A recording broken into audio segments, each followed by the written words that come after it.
Leo Tolstoy की एक बहुत ही प्रसिद्ध कहानी है। कहते हैं कि पुराने रूस में 3 फकीर बहुत प्रसिद्ध हो गए। वे इतने प्रसिद्ध हो गए कि वहाँ का जो सबसे बड़ा पादरी था उसे उन तीनों फकीरों से बड़ी ईर्ष्या होने लगी, क्योंकि धीरे धीरे लोगों ने चर्च में आना ही बंद कर दिया था। चर्च से लोगों की भीड़ बिल्कुल गायब सी हो गई थी। अब सभी लोगों ने उन 3 फकीरों के पास ही जाना शुरू कर दिया था। वहाँ का प्रधान पादरी सोचता कि ये तीनों कौन हैं जो मेरे रहते संत बन गए, क्योंकि ईसाइयत में एक प्रथा है कि जब तक चर्च किसी इंसान को मान्यता ना दे दे तब तक वो संत नहीं बन सकता। पादरी बड़ा परेशान रहने लगा, क्योंकि लोगों में चर्च की लोकप्रियता दिनों दिन कम होती जा रही थी। लेकिन एक दिन तो हद ही हो गई। पादरी पूरे दिन चर्च में बैठा रहा, लेकिन एक भी व्यक्ति चर्च नहीं आया। पादरी के क्रोध का ठिकाना ना रहा। उसने निश्चय किया कि आज तो उन तीनों फकीरों की खैर नहीं, आज तो मैं उन तीनों को सबक सिखाकर ही रहूंगा। वह अपनी पूरी पादरी वेशभूषा में तैयार हुआ। उसने सोने का ताज पहना, हाथ में प्रधान पादरी का प्रतीक वाला सोने का डंडा लिया और चल पड़ा उन तीनों से मिलने। वे तीनों एक बड़ी सी झील के उस पार रहा करते थे। पादरी एक नाव में बैठकर झील के उस पार पहुंचा।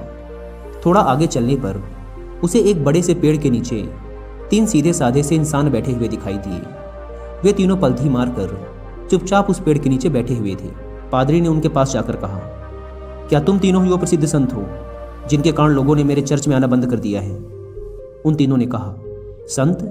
अरे नहीं नहीं, हम किस बात के संत? हम संत बनने के लायक नहीं हैं। ये तो यहाँ के लोग कहते हैं कि हम तीनों संत हैं। पता नहीं किसने ये झूठी अफवाह फैला दी, जिसे सुनकर लोगों की भीड़ यहाँ आती है।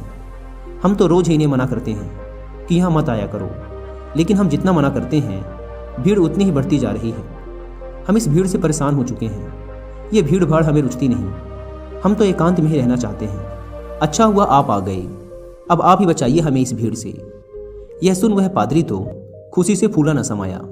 सोचने लगा, ये तो बड़े ही भोले लोग निकले। खटिया खड़ी कर दूंगा इन तीनों की। आज तो इन तीनों को लाइन में लगाकर ही जाऊंगा। पादरी ने पूछा, लेकिन तुम तीनों करते क्या हो? उन्होंने कहा, कुछ नहीं, बस इस पेड़ के नीचे बैठकर ईश्वर की प्रार्थना करते हैं। पादरी ने पूछा, बाइबल कहाँ है? उन तीनों ने अपना सिर नीचे झुका लिया। पादरी ने पूछा, क्या हुआ? उन्होंने कहा, अब क्या बताएं आपसे, हम तीनों ही अनपढ़ हैं, हमें पढ़ना नहीं आता। बाइबल रखकर भी क्या करेंगे? यह सुनकर तो वह पादरी और भी खुश हुआ। सोचने लगा, अनपढ़ हैं फिर भी इतने सारे लोगों को बेवकूफ़ बना रखा है। इनकी तो मैं मटिया मेट कर डालूंगा, पूरे शहर के सामने इनकी बेइज्जती करूंगा। पादरी ने पूछा, फिर तुम लोग प्रार्थना कैसे करते हो? चर्च की प्रार्थना तो तुम्हें याद होगी ना? यह सुन उन तीनों ने फिर से अपना सिर नीचे झुका लिया। पादरी ने पूछा, अब क्या हुआ? तुम लोगों ने फिर से अपना सिर नीचे क्यों झुका लिया? उन्होंने कहा, क्या बताएं, बड़ी लज्जा आ रही है आपसे बताते हुए कि हमें प्रार्थना भी नहीं आती। पादरी ने आश्चर्य से कहा, क्या तुम्हें प्रार्थना भी नहीं आती? उन तीनों ने नाम में अपना सिर हिला दिया। पादरी ने कहा, फिर तुम तीनों प्रार्थना करते कैसे हो? उन्होंने कहा, आपके चर्च की प्रार्थना तो बड़ी लंबी चौड़ी है, हम अनपढ़ गवारों को याद ही ना हो पाई, और फिर गलत पढ़ने का कोई मतलब भी नहीं है। इसलिए बहुत सोचने के बाद, बहुत गणित भिड़ाने के बाद हमने अपनी खुद की एक प्रार्थना बना ली। यह सुन पादरी जोर से चिल्लाया, क्या तुमने अपनी खुद की प्रार्थना बना ली? प्रार्थना तो सर्वमान्य होती है, शास्त्रों में लिखी होती है, हजारों हजारों साल पुरानी होती है। जीसस को तो प्रार्थना खुद परमात्मा ने सिखाई थी, लेकिन तुम लोगों ने अपनी खुद की प्रार्थना बना ली। उन्होंने कहा, हमसे बहुत बड़ी गलती हो गई, हमें माफ़ करें। हम अनपढ़ गंवार इंसान, हमें कुछ नहीं पता। अब आप हमें जो प्रार्थना सिखाएंगे हम वही प्रार्थना आज से करेंगे। हम आपके पैर पड़ते हैं, हमसे बहुत बड़ी गलती हो गई, हमें क्षमा करें और आप हमें अपनी वाली प्रार्थना सिखाएं। लेकिन पादरी के मन में भी जिज्ञासा जागी कि देखूं तो इन्होंने कौन सी प्रार्थना बनाई है। पादरी ने कहा, पहले तुम लोग मुझे अपनी प्रार्थना सुनाओ। उन्होंने कहा, नहीं महाराज, हम अनपढ़ों की प्रार्थना का कोई मतलब नहीं। आप हमें और शर्मिंदा ना करें, आप हमें अपनी वाली प्रार्थना सिखाएं। लेकिन पादरी नहीं माना। इसलिए पादरी के बार बार कहने पर आखिर में वो अपनी प्रार्थना सुनाने के लिए राजी हो गए। उन्होंने कहा, हमने बहुत सोचा, बहुत विचार किया, लेकिन हमें कोई प्रार्थना ना सूझी। फिर हमें याद आया कि ईसाइयत में तो भगवान के 3 रूपों को माना गया है, इसलिए हमने इसी पर अपनी प्रार्थना बना दी। अगर आप हमारी प्रार्थना सुनेंगे तो हम पर हंसेंगे। इसके बाद वे तीनों चुप हो गए। पादरी ने कहा, अरे बताओ, नहीं हंसूंगा मैं। उन्होंने कहा, भगवान के 3 रूप हैं, इसलिए हमने प्रार्थना बना दी कि हम भी 3, तुम भी 3, हम पर कृपा करो। यह सुन तो वह गंभीर पादरी भी हंस पड़ा। बोला, जिंदगी में बहुत प्रार्थनाएं सुनी, पर ऐसी प्रार्थना कभी ना सुनी। वह मन ही मन सोचने लगा, बड़े बेवकूफ़ लोग हैं, आज तो इनकी यक्र ठिकाने लगाकर ही जाऊंगा। इन तीनों को मेरे पास चर्च में आना ही पड़ेगा। उन तीनों ने कहा, आप हमारी छोड़िए, अपनी प्रार्थना सिखाइए, हम आज से वही करेंगे। पादरी ने उन्हें चर्च की प्रार्थना सिखानी शुरू की। उन्होंने कहा, एक बार और। पादरी ने फिर सुनाई। उन्होंने कहा, एक बार और। पादरी ने तीसरी बार सुनाई। उन्होंने कहा, एक बार और, कहीं भूल न जाएं। पादरी ने फिर सुनाई। उन्होंने कहा, एक आखिरी बार और।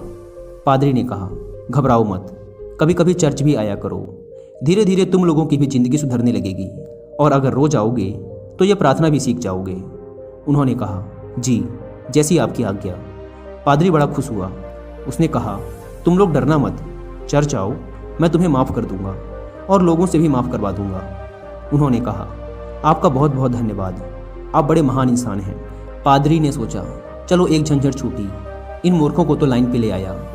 वह अपनी नाव पर बैठकर वापस जाने लगा। नाव अभी झील के बीचों बीच पहुंची ही थी कि पीछे से कुछ लोगों के चिल्लाने की आवाज़ आई। पादरी और माझी ने पीछे मुड़कर देखा तो उनकी आंखें फटी की फटी रह गई। वे तीनों पादरी को पुकारते हुए झील के पानी पर दौड़ते हुए चले आ रहे थे। वे तीनों पानी पर ऐसे दौड़ रहे थे मानो कोई जमीन पर दौड़ रहा हो। यह देखकर तो पादरी के हाथ से वह सोने का डंडा छूटकर वही नाव पर गिर गया। यह चमत्कार तो आज तक केवल जीसस ने ही करके दिखाया था। वे तीनों भागते हुए नाव के किनारे आकर खड़े हो गए और पादरी से कहने लगे, आप वो प्रार्थना हमें एक बार और सुना दें, हम उसे भूल रहे हैं। वो कहता है ऐसे शुरू होती है, ये कहता है ऐसे शुरू होती है, मैं कहता हूँ ऐसे शुरू होती है। हम तीनों में बहस शुरू हो चुकी है। अब हम बहस करें या प्रार्थना करें, इसलिए आप हमें वो प्रार्थना एक बार और सुना दें। पादरी ने तो झुककर उनके पैर ही पकड़ लिए और कहने लगा, अब तक जो भी बताया है, जो कुछ भी कहा है, सब कुछ भूल जाओ। तुम्हारी प्रार्थना जीती और मेरी हारी। तुम्हारी प्रार्थना ही श्रेष्ठ है। श्रेष्ठ है क्योंकि वह सुन ली गई है, और सच तो ये है कि अब से मैं भी तुम्हारी वाली ही प्रार्थना करूंगा। गलती तो मुझसे हुई है जो मैंने तुम्हारी प्रार्थना को कम समझा, जबकि कमी तो मेरी श्रद्धा, मेरी आस्था में थी, कमज़ोर तो मेरी प्रार्थना थी। इसलिए आप लोग मुझे क्षमा करें, बड़ा उपकार होगा। वे तीनों फकीर बोलते रहे कि आप एक बार हमें अपनी वाली प्रार्थना और सुना दें, लेकिन वह पादरी चुपचाप अपना सिर नीचे झुकाए वहाँ से चला गया।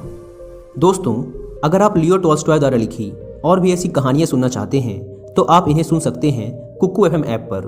कुक्कू एफएम इंडिया का लीडिंग ऑडियो बुक प्लेटफॉर्म है, जहां पर आप कहानियों के अलावा self help books, religious books and famous personalities की बायोग्राफीज़ को भी ऑडियो फॉर्मेट में सुन सकते हैं, वो भी अपनी मनपसंद लैंग्वेज में। अगर आप प्ले स्टोर से इस ऐप को डाउनलोड करके इसके 1 ईयर का सब्सक्रिप्शन लेते हैं तो वो आपको पड़ेगा 399 रुपीज़ का, लेकिन आप इसे अवेल कर सकते हैं सिर्फ 199 रुपीज़ में अगर आप यूज़ करते हैं कूपन कोड WI50। लेकिन यह कूपन कोड सिर्फ पहले 250 लोगों के लिए ही वैलिड है, इसलिए देर ना करें। ऐप की link description and pin comment पर दी गई है, एक बार जाकर जरूर चेकआउट करें। लियो टॉल्स्टॉय की यह कहानी हमें सिखाती है कि ये जरूरी नहीं कि हमारे द्वारा की गई प्रार्थना शास्त्रों से ही ली गई हो, वो बहुत प्राचीन ही होनी चाहिए, लाखों लाखों लोगों द्वारा मान्यता प्राप्त होनी चाहिए। अगर हमारी प्रार्थना सच्ची है, सच्चे मन से की गई है, तो वो परमात्मा के द्वारा जरूर सुनी जाएगी, फिर चाहे वो 2 शब्दों की साधारण सी ही प्रार्थना क्यों ना हो।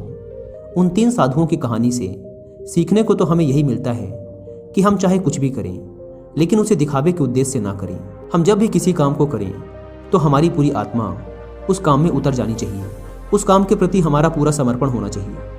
अगर हम हर काम को इसी तल्लीनता के साथ कर पाए तो हर काम में हमारी सफलता निश्चित है, जैसे कि उन 3 साधुओं के साथ हुआ था। उन्होंने अपनी प्रार्थना को इतने समर्पण भाव के साथ किया था कि प्रार्थना उन्होंने नहीं, उनकी आत्मा ने की थी। फिर उनकी प्रार्थना इतनी सच्ची हो गई कि ईश्वर भी उनकी प्रार्थना को सुने बिना ना रह सका।